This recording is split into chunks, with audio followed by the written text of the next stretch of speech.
थारैनो जोंनि बर'फ्रा जेथिंबो सोरगिदिं दंमारो हा दायो आं दंफैयो गलाघाट जिल्लानि मा जायगा आं मिथिया जिखुनु आं सोंनानै लागोन नैबे न'खर गंसेयाव दंफैयो आङो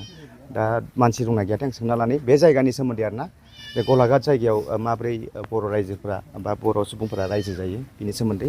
आं खुलुमबाय गासिखौबो आচ্ছা आं एसे माबा सोंनानै मिथिनानै लानो लुगैदों नोंसिनिफ्राय नोंसिनि जायगानि सोमोन्दै आरोना बे जायगानि मुङा मा आवजारगुरि बुङो जोंनि बे गामिखौ आवजारगुरि औ गलाघाट जिल्लानि सिङाव थानाय आवजारगुरि गामिनो आচ্ছা बेयाव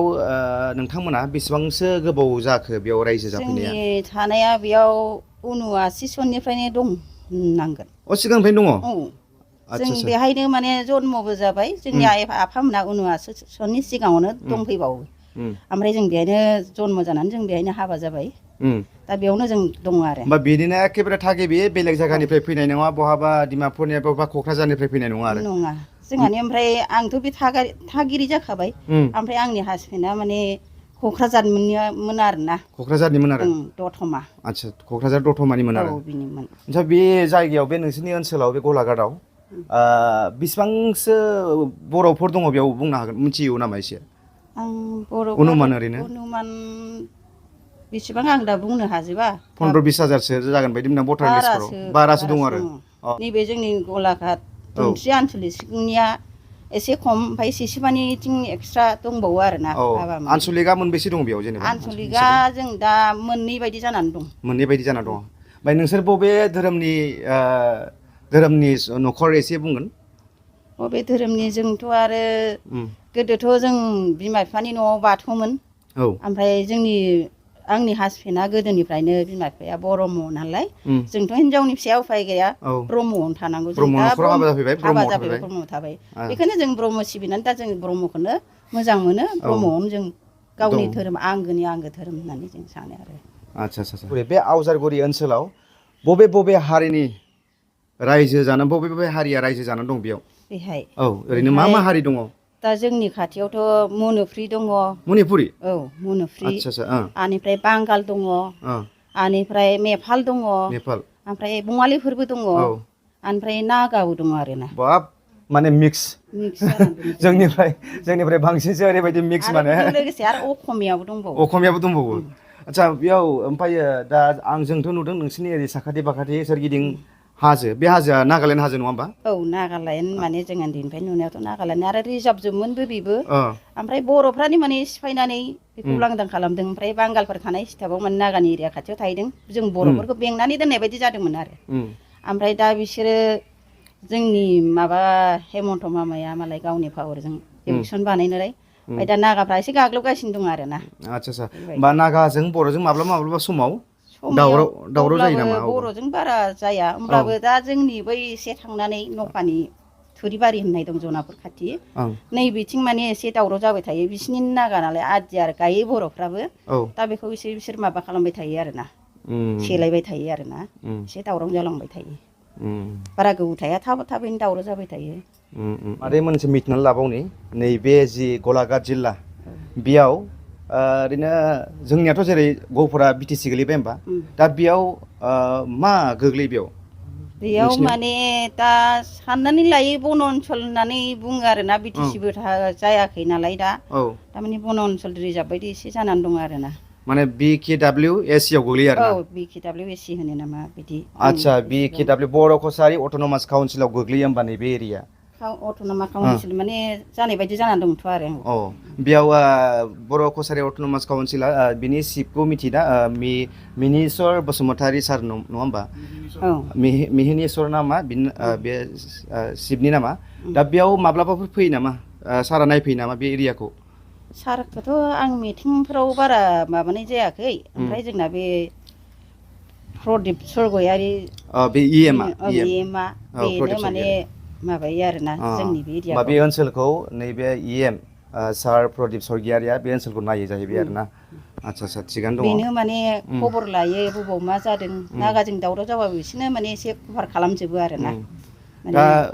नैबे नोंसोर जे जायगायाव रायजो जादों नैबे गामियाव औ बे गामियाव ओरैनो नोंसोर गामिया मिक्स दं नामा बेलेग गुबुन हारि हाबदेरना दं नामा बे गामियाव गैया जोंनि गामियाव गुबुन हारि बर'आ बर'खा ओमफ्राय खाथि खाला मणिपुरि दं आरो ओं बे आंनि ओरै खोलाजै गासिबो बे मणिपुरि गोजा आरोना मणिपुरि आरो मणिपुरिया ओरैनो जोंनि बर' भाषाखौ सोलोङो ना सोलोङा बिसोर रायलायनो रोङा रोङा रोङो सोरबा सोरबा बुजियो ओमफ्राय बिसिनि भाषाखौबो जोंबो एसे एनै रोङो नाजायो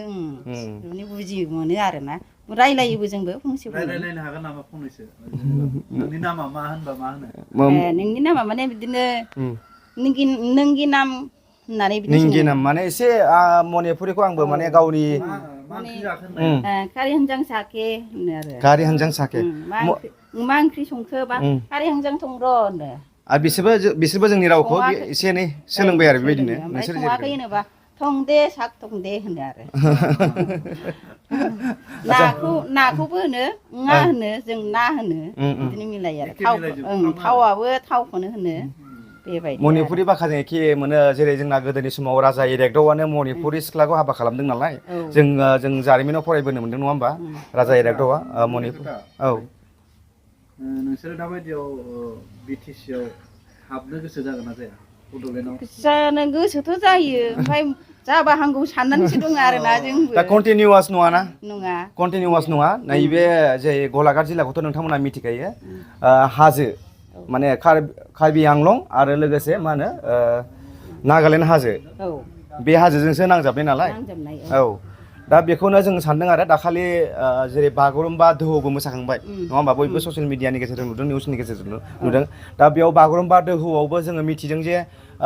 गोबां जायगानिफ्रायनो नङा होमबा गोबां जायगानिफ्राय जेरै नेपालनिफ्राय फैनाय खोनादों सोरबा वेस्ट बेंगलनिफ्राय फैनाय खोनादों सोरबा नोंसिनि नैबे ओनसोलनिफ्रायनो थांदों मा होनो नैबे ओनसोला माबा गलाघाट ओनसोलनिफ्रायबो थांदों माने जों बिनि गेजेरजों मिथिबाय जे जोंनि बर'फ्रा बिराद गिदिर हारि ओरैबायदि गिदिर हारि माने सोरगिदिं जोंनि बर'फ्रा दङ आरो बेंनानै दं आरो जोंबो फार्स्ट टाइम नैबे गलाघाटआव फैनाया गलाघाटआव जे बेबायदि बर'फोर दङ जोंनि ब्रह्म न'खरनि मानसि दङ बेखौ जोंबो एसेबां मिथियामोन दा फैनानै नुफैबाय मिथिबाय मोजां मोनबाय गोसोखौ थारैनो जों बुजिनो हाबाय जोंनि बर'फ्रा जोबोद गिदिर हारि माने सोरगिदिं बर'फ्रा बेंनानै दं आरो दाखालिनो नैबे 17 जानुवारियावनो प्रुभ होबाय जे बागुरुम्बा दोहौआव बर'फ्रा जेथिंनिफ्रायबो वेस्ट बेंगलनिफ्रायबो नेपालनिफ्रायबो बेबायदि बाहागो लाफैनायखौ जों नुबाय आरो दिनै नोंथांमोनखौबो जों बाव फैनानै नुफैबाय बर' मानसि थारैनो बेयाव दङ आरो जोबोद गोजोननाय मोनबाय आरो बैसागु बोथोरखौ माबायदि फालियो बेयाव जोंनि बर'फ्रा बैसागुथ' जोंनि बर'फ्रा जों बिदिनो बयबो मोजाङानो फालियो जोंनि बर'नि नेमखौ बिदिनो मोसौ थुखैनाय मोसौ गैयाफ्रा थुखैला मोसौ गोनांफ्रा थुखैबाय ओमफ्राय 1 थारिख दिनाथ' बे जोंना गेदेरफोरखौ सनमान लानाय बेफोर खालामो आरोना अब्ला माने बैसागुखौ मानियो थिगानो आচ্ছা ओमफ्राय बेयाव मोनसे खोथा सोंनानै मिथिनो लाबावनां बेयाव जेरै नोंस्रा जेरै ब्रह्म न'खर बेयाव बर'फ्रा आं बर'फोरखौल' बुंनो खावलायबाय आरोना बर'फ्रा मा धोरोम लानानै दं बेयाव बेहाय बर'फ्रा ब्रह्मआबो दङ बुरजायैनो आरो बाथौ दं बेनिफ्राय कृष्ण गुरुफोरबो दं आरो बेजों लोगोसे खृष्टानबो दंबावो बर'फ्रा थारैनो सोब धोरोमावबो दङ आरो माने जेरै गिदिर महान होननानै बुंदों आङो जेराव जेथिंबो बेंनानै दं आरो धोरोमखौबो माने सोब धोरोमखौबो लानानै दङ थारैनो बेबायदि जाबाय आरो आচ্ছা थिगानो बेखौनो जोंबो सानो आरोना लुगैयो बर'फोरखौ खौसे जाथों बर'आ माने डेभेलप जालांथों हारिनि अरायबो जोंनानै थाबाय थाथों बेफोरबायदि सानो आरोना जोंबो आरो नै आङो रायज्लाय मोनसे खोथा गोसोखांबावबाय बेयाव बे ओनसोलाव बांसिन बबे मिडियामाव फरायो जेनेबा गथ' गथायफोरखौ बबे मिडियामाव बांसिन सोयो बे स्कुलफोराव बेयाव बर' मिडियामावबो दङ सोनाया ओमफ्राय बांसिनानो हारसा मिडियामाव सोनाय जायो आरो बेहाय एसामिस मिडियामाव बांसिन दङ आरो ओमफ्राय बर' मिडियामबो दं नामा बर' मिडियामबो दङ ओमफ्राय इंलिसबो दङ आरोना इंलिस मिडियाम दं माने जोंनि बायदि मिक्सआनो आरो जेथिंबो प्रब्लेमा माने दा नै बांगालफोरबो दाखालि बेसेबां सन मोनथाय 2025 सनमोन